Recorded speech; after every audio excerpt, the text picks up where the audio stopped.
आइए सुनते हैं नाटक एक नाव के दो यात्री। लेखक अरविंद कुमार, निर्देशन और प्रस्तुति काजल सूरी।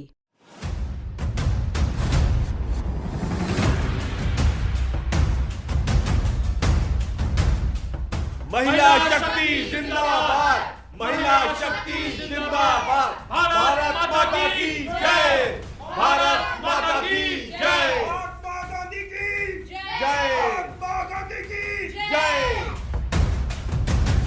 भाई और बहनों, जैसा कि आप जानते हैं, हम लोग यहाँ आज इकट्ठा हुए हैं ताकि हम लोग विदेशी कपड़ों की होली जला सकें। देश को आजाद कराने के लिए ये कदम जरूरी है। महात्मा गांधी के साथ कंधे से कंधा मिलाकर चलें। भाई और बहनों, ये लड़ाई अकेले नहीं लड़ी जा सकती।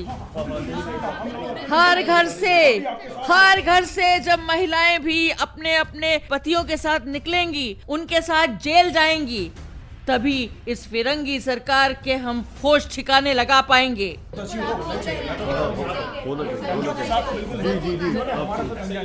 उसकी आंख तभी खुलेगी।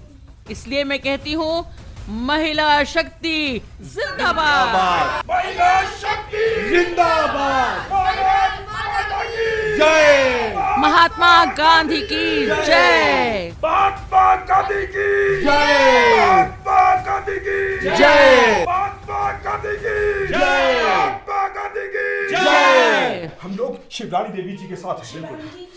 अरे अरे अरे वो देखो, गोरे सिपाही आ रहे हैं। अरे अरे भागो, ये तो बहुत सारे हैं। अरे मारेंगे। अरे देखो, उसने पकड़ लिया। अरे पकड़ लिया। अरे मार लिया। अरे सुनिए, मेरी बात सुनिए। आप लोग भागिए नहीं, आप लोग कहीं जाइए नहीं। ये फिरंगी सरकार हमारा बाल भी बांका नहीं कर पाएगी। देखिए, लाठीचार्ज से डरिए नहीं। देखिए, आप लोग जाइए नहीं, भागिए नहीं यहाँ से। ये फिरंगी सरकार हमारा बाल भी बांका नहीं कर पाएगी। लाठीचार्ज से डरिए नहीं। होने दीजिए लाठीचार्ज, होने दीजिए। आखिर कितना दमन करेगी फिरंगी सरकार। भारत माता की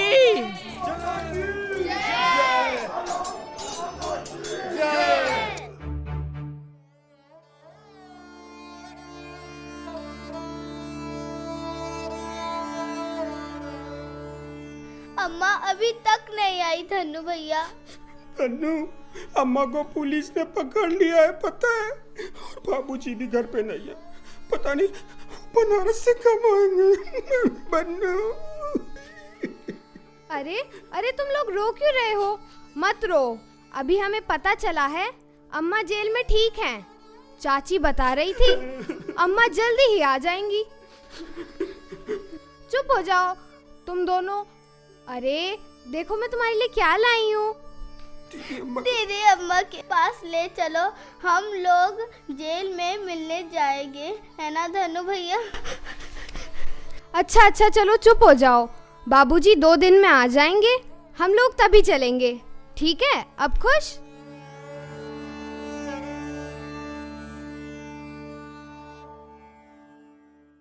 अरे किससे मिलना है आप लोगों को?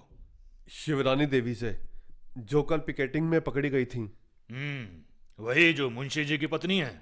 हाँ, मैं ही हूँ मुंशी जी। ठीक है, जाओ। रानी, अरे आप रानी, तुमने ये क्या किया? तुमको जेल जाना पड़ा। बच्चे अभी छोटे हैं, तुम बिना बताए आंदोलन में निकल जाती हो। तुम्हें कुछ हो गया तो? मेरी चिंता मत कीजिए आप घर पर बच्चों को देख लें। बस 2 महीने की सजा के बाद तो मैं घर आई जाऊंगी। 2 माह बीतते देर नहीं लगेगी मुंशी जी। और यहाँ जेल में मेरा ख्याल रखने वाले बहुत से स्वतंत्रता सेनानी हैं। अच्छा सुनिए, अगली बार जब आप आए ना, तो कमला और दोनों बच्चों को भी साथ लेके आइएगा। बिल्कुल, तुम ठीक से रहना। जी, हम लोग तुमसे मिलने आते रहेंगे। ठीक है। ये कहानी मेरी है, यानी शिवरानी देवी की, उपन्यास सम्राट प्रेमचंद की पत्नी की। पर मैं प्रेमचंद की केवल पत्नी नहीं हूं, मैं एक आम भारतीय स्त्री हूं। दरअसल सच कहूं तो हम दोनों केवल पति पत्नी नहीं थे, बल्कि एक ही नाव के यात्री थे। एक साथ हमने संघर्ष किया, जीवन का सब सुख दुख देखा, एक साथ आजादी की, मानव मुक्ति का सपना देखा। आप मुझे प्रेमचंद घर में किताब से जानते हैं, लेकिन बताऊं, मैं एक कहानी लेखिका भी हूं। मेरे 2 कहानी संग्रह हैं, नारी हृदय और कौमुदी। ये दोनों छपे हैं। पहला 1933 में आया, दूसरा 1937 में। हो सकता है आपने मेरी कोई कहानी ना पढ़ी हो। आज से 100 साल पहले चांद पत्रिका में मेरी पहली कहानी साहस छपी थी। जी हाँ, वही चांद जिसके संपादक बाद में महादेवी जी भी बनी। मैं नहीं चाहती थी कि मुंशी जी बाहर निकलें, जुलूस सभा में भाग लें, जेल जाएं। ऐसा था ना कि इनकी तबीयत तो ठीक रहती नहीं थी, फिर ये जेल गए तो घर का खर्चा पानी कैसे चलेगा। इसलिए देश को आज़ाद करने के लिए मीटिंग में मैं जाने लगी। 11 नवंबर 1931 को मुझे पकड़ लिया गया और 2 माह के लिए जेल भेज दिया गया। इन 2 माह में मुंशी जी मुझसे मिलने के लिए 6 बार जेल आए। वैसे सच बताऊं, मेरे जेल जाने से मुंशी जी बहुत नाखुश थे। एक बात बताऊं आपको, मैं तो पढ़ी लिखी नहीं थी। हमारी शादी के लिए मेरे पिता ने एक इश्तहार निकलवाया था। मैं तो एक बाल विधवा थी। मेरे पिता का नाम देवी प्रसाद था। फतेहपुर जिले के मौजा सीलमपुर के हम लोग रहने वाले थे। इश्तिहार पढ़कर मुंशी जी ने पत्र लिखा और घर में बिना किसी को खबर किए शादी कर ली। मेरी जैसी बाल विधवा से शादी करना उनकी दिलेरी थी और उनकी सोबत में मैं एक लेखिका बन गई। प्रगतिशील विचारों के थे मुंशी जी, इसलिए उन्होंने सामाजिक बंधनों को तोड़कर मुझसे शादी की थी। मुंशी जी जब मुझे ब्याह कर लाए तो मुझे अखबार पढ़कर सुनाते थे, मुझे अर्थ भी समझाते थे। घर में बहुत किताबें थीं। ये उर्दू में कहानी लिखते थे। धीरे धीरे मैं भी लिखना सीख गई। इनको बताया नहीं, कहानी लिखने लगी। पहली कहानी सहगल जी को चांद में भेज दी, फिर सच्ची भूल गई। एक दिन पत्रिका आई तो देखा उसमें मेरी कहानी आई थी।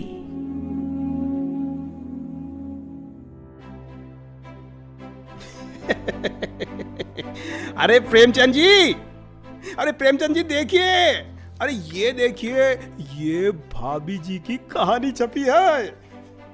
भाभी जी की कहानी? हाँ। क्या मतलब दुलारे लाल जी? अरे मतलब शिवरानी देवी जी, पन्नू की माँ की कहानी। रानी की कहानी? जी। वो कब से कहानी लिखने लगी? मुझे तो बताया नहीं, ना दिखाया। वो लेखिका कब हो गई? अरे देखिए प्रेमचंद जी, ये है चांद पत्रिका, इसमें छपी है कहानी। कहीं आपने तो नहीं लिखी भाभी जी के नाम से? अरे नहीं नहीं नहीं, मैंने पढ़ी है कहानी, अच्छी कहानी है।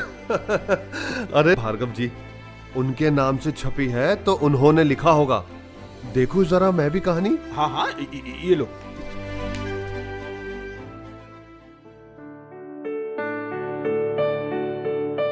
रानी। अरे आ गया आप? रानी, आज तुमको एक खुशखबरी देता हूँ। खुशखबरी? देखो ये पत्रिका। अरे पत्रिका? हाँ, तो इसमें क्या खुशखबरी है? बताइए ना, क्या खास बात है? पत्रिका तो आप लाते ही रहते हैं, पर हाँ, हर पत्रिका तो मुझे दिखाते नहीं है। बताइए ना, आखिर क्या है इसमें? अरे इसमें खास ही खास है। रानी, तुम्हारी कहानी आई है। क्या? तुमने कभी बताया नहीं। तुम कहानी भी लिखने लगी हो। तुमने दिखाया भी नहीं।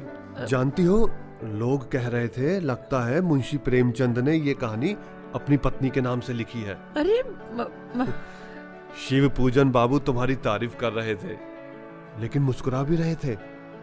ये तो खुशी की बात है, तुम भी कहानी लेखिका बन गई। एक घर में 2-2 लेखक। ये पत्रिका तो मेरे पास आ चुकी है, चलिए हटिए, मुझे काम करने दीजिए। अच्छा देखिए ना, दफ्तर से आ रहे हैं तो हाथ पांव धो लें, मैं गुड़ और पानी लाती हूँ, बैठिए। अम्मा देखो तो क्या छपा है इसमें। अरे बिटिया, बाबूजी हंस क्यों रहे थे? जानती तो है, उनको ठहाके लगाने की आदत है। बाबूजी, हाँ बेटा। आज आप मेरे लिए कुछ नहीं लाए?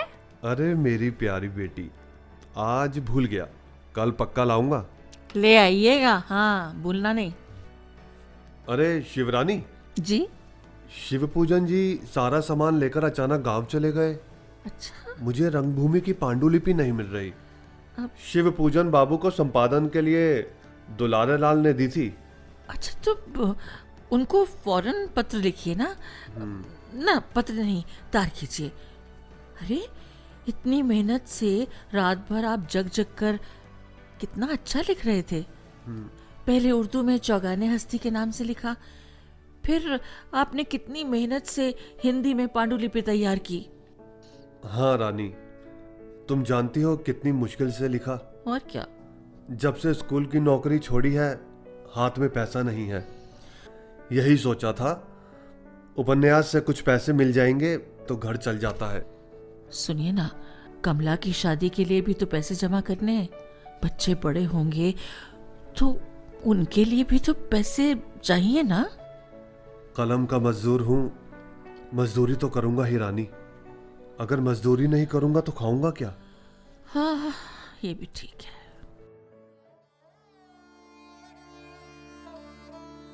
एक बात बताती हूँ, मुझे अपने जीवन में काफी संघर्ष करना पड़ा, लेकिन हाँ, इस बीच मैंने अपना लेखन जारी रखा। मुंशी जी ने महात्मा गांधी के आह्वान पर 1921 में नौकरी छोड़ दी थी। मेरी शादी के 1 साल बाद स्कूल में डिप्टी सब इंस्पेक्टर बन गए। तब इतनी आर्थिक दिक्कत नहीं थी, लेकिन हाँ, नौकरी छोड़ने के बाद तो मुश्किल हो गई।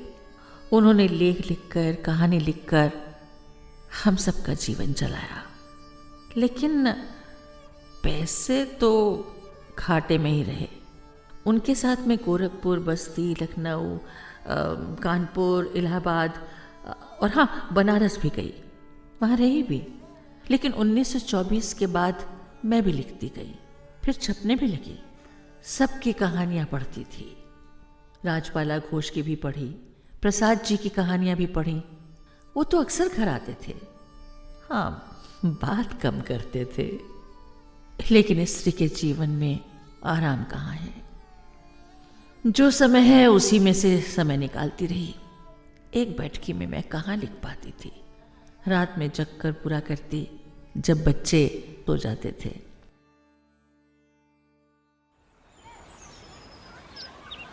बन्नू के बाबू, देखिए तो कौन आया है।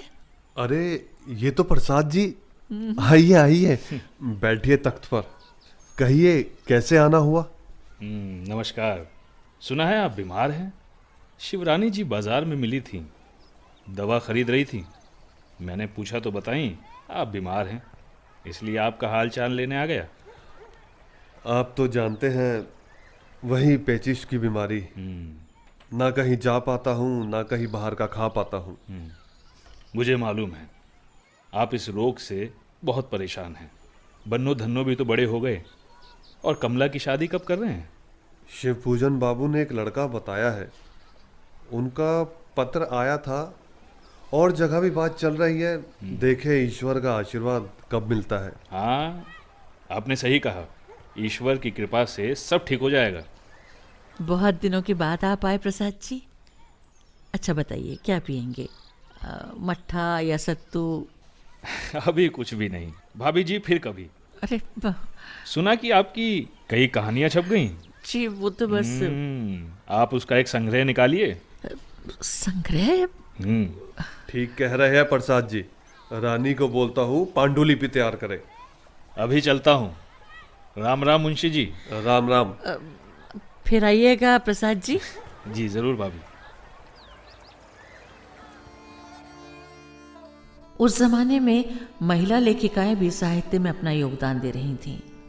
महादेवी और सुभद्रा तो मुझसे छोटी थीं, पर घर आती जाती थीं। दोनों बढ़िया लिखती थीं। सुभद्रा भी कहानियाँ लिखती थी, और हाँ, राजबाला भी, रामेश्वरी नेहरू, ओमवती भी लिखती थी, यशोदा देवी भी। एक और लेखिका थी पद्मावती लखनपाल। उन्हें मंगला प्रसाद पारितोषिक सम्मान भी मिला था।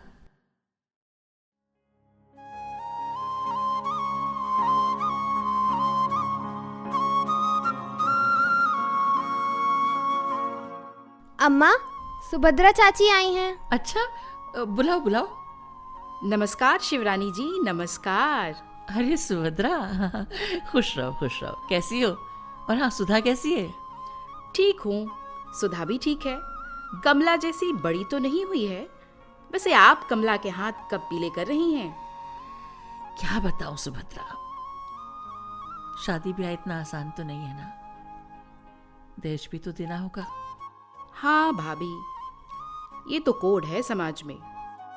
अरे हाँ, आपकी तो कहानी पढ़ी है इसी विषय पर। तुम भी तो कविता के साथ साथ कहानी लिख रही हो। अच्छा हाँ, महादेवी कैसी हैं? तुम दोनों सहेलियां ना बहुत अच्छा लिखती हो। हाँ, महादेवी इलाहाबाद में महिला सम्मेलन कर रही हैं। हाँ, उसने मुझे भी आमंत्रित किया है। चलिए ना भाभी, अब तो आप एक लेखिका भी हैं। हिंदी साहित्य आपको लेखिका के रूप में अच्छी तरह जानता भी है। अरे क्या कह रही हो?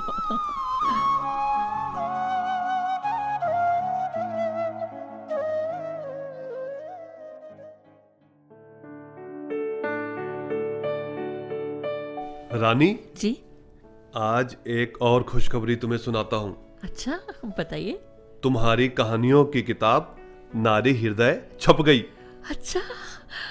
इसकी भूमिका लिखने के लिए शिवपूजन बाबू को पत्र लिखा था। लो देखो, दिखाइए। ये कितनी बढ़िया छपी है। अरे हाँ, वाकई। लेखिका शिवरानी देवी, ऊपर नाम भी है। अहो भाग्य मेरा, आपकी वजह से किताब इतनी जल्दी आ गई। आपकी कहानियां पढ़ पढ़ के तो लिखना सीखा है मैंने। अरे नहीं, तुम्हारी कहानियां अलग तेवर की है, अलग विषय है, अलग रंग है। अच्छा बताइए, आपने दवा ली? समय पर दवा लीजिए, जब देखिए बस लिखते रहते हैं। अच्छा सुनिए, आज आप बहुत चिंतित बैठे हैं, कुछ बात है क्या? बताइए ना। कर्ज बढ़ता जा रहा है, ऊपर से मैनेजर प्रवासी लाल वर्मा पैसों के लेन देन पर मुझसे झगड़ा कर बैठे हैं। पूरे बनारस शहर में बात फैल गई है। लेखकों ने बीच बचाव किया पर बात नहीं बनी। कहिए तो मैं कुछ गहने तुड़वा कर पैसे दूं, या फिर सोनार के पास गिरवी रखकर पैसे ले लूं। आप कर्ज तो चुकता करते हैं। लेकिन रानी, सुनार को भी तो पैसे चुकाने पड़ेंगे। हाँ, सो तो है। कोई दूसरा रास्ता देखता हूँ। अच्छा ये बताओ, बम्बई चला जाऊं? बम्बई? हाँ, वही फिल्म के लिए कहानी लिखूं, कुछ पैसे भी मिल जाएंगे। लेकिन इतनी दूर जाएंगे आप? आपकी तबीयत तो वैसे ठीक नहीं रहती, कैसे रहेंगे वहां? कौन देख रेख करेगा आपकी? कुछ ही दिन की तो बात होगी। जब इतना पैसा कमा लूंगा कि कर्ज सब चुक जाए तो लौट आऊंगा। वैसे अपनी रानी और बच्चों को छोड़कर बहुत अधिक दिन तक बाहर नहीं रह पाऊंगा। हाँ, लेकिन वादा कीजिए आप अपना ध्यान रखेंगे। तुम मेरी चिंता मत करो।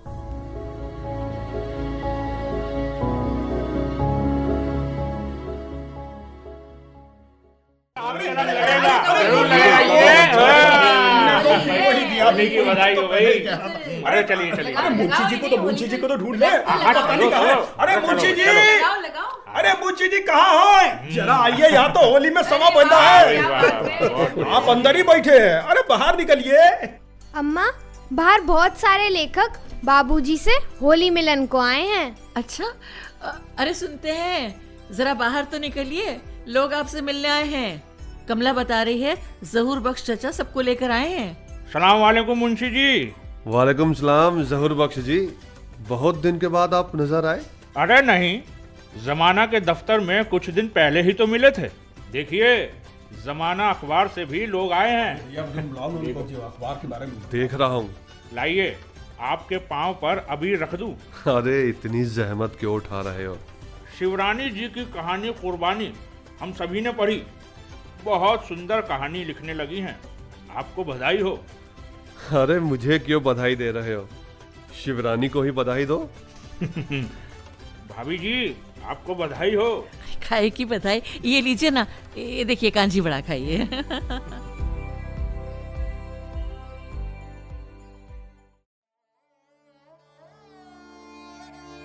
1934 में मुंशी जी बम्बई चले गए। वहाँ उन्हें अजंता सिनेटोन में फिल्मों में पटकथा लिखने के लिए बुलाया गया था। अनुबंध हुआ था 1 साल का 9,000 रुपये में। इसके अलावा बम्बई में रहने के लिए 9-10 हज़ार रुपये अलग से। बम्बई पहुंचकर उन्होंने मुझे पत्र लिखा। रानी, मैं बम्बई आ गया हूँ। बच्चों के बिना तुम्हारे बिना मन नहीं लगता। दादर में एक मकान किराए पर लिया है। 3 कमरे हैं। कुछ फर्नीचर खरीद लिया है। होटल में खाता हूँ। हरे कृष्ण प्रेमी भी पास रहते हैं। वे घर पर आ जाते हैं। लेकिन यहाँ की दुनिया अलग है। लगता नहीं कि अधिक दिन टिक पाऊंगा। कुछ दिनों के लिए बच्चों को लेकर मैं भी बम्बई चली गई। हंस के घाटे से कर्ज को चुकता करने के लिए वो गए थे, पर उनको जिंदगी में समझौते करना बिल्कुल पसंद नहीं था। इसलिए हम सब वापस लौट आए। उसके बाद तो वो और भी बीमार रहने लगे। बीच बीच में वो बीमार रहते थे, लेकिन फिर ठीक हो जाते थे। बम्बई से लौटने से पहले हम लोग माखनलाल चतुर्वेदी के गांव खंडवा गए थे। फिर इलाहाबाद में कुछ दिन रुककर हम लोग गांव चले गए। 1936 के फागुन में रेडियो से उन्हें कहानी पाठ के लिए बुलावा आया, तो उनके साथ मैं भी दिल्ली आ गई। हम लोग जैनेन्द्र कुमार जी के घर पर ठहरे थे। करीब 8 दिन तक रहे। अप्रैल में वो लाहौर भी गए। फिर 1936 की मई में उपन्यास गोदान छपा। फिर वो मंगलसूत्र का प्लॉट सोचने में जुट गए। मई में खून की उल्टी हुई थी उनको। उस दिन रात भर मैं जगी रही उनकी देखभाल के लिए। निराला जी, नंद दुलारे वाजपेयी जी, सब उनको एक दिन देखने आए थे। उनके अंतिम दिनों में जैनेन्द्र जी भी आए। मेरे भाई ने कहा अब वो नहीं रहे, और मैं फूट फूट कर रोने लगी। आज तक रो रही हूं। तब से मेरे आंसू थमे नहीं है। मुंशी जी के निधन के बाद मैंने लिखा, मेरी तो दुनिया ही लुट गई। हम दोनों एक ही नाव के यात्री थे। अब उस नाव पर वर्षों से अकेली बैठी हूं। देख रही हूं समुद्र की उठती गिरती लहरें। मैं ना कोई लेखिका हूं, न कलाकार, न बुद्धिजीवी। एक स्त्री हूं, तमाम स्त्रियों की तरह लड़ती हुई अपने समय में, अपनी जिंदगी में। एक यात्री हूं, उनके साथ नाव पर सवार। देखा था हम लोगों ने स्वप्न साथ साथ, जिया हम लोगों ने दिन साथ साथ, दुख सहा था साथ साथ। छूट गया एक दिन साथ, रह गया अकेला ये हाथ। फिर भी हूं जिंदा, इसी नाव पर बैठी अकेली, याद करते हुए उनको। उनकी किताबों में सांस लेती, उनके लिखे में जीती। कभी निर्मला बनती, कभी धनिया, कभी सुमन। शब्दों के उस पार जीते हुए पार करते ये शताब्दी। मिल जाऊंगी एक दिन सबके सामने, इतिहास के किसी कोने में खड़ी रोशनी की तलाश में।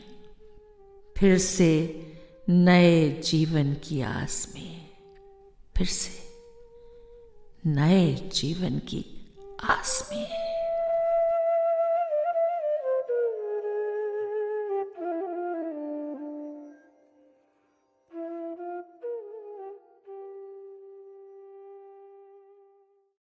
अभी आप सुन रहे थे नाटक एक नाव के दो यात्री शिवरानी।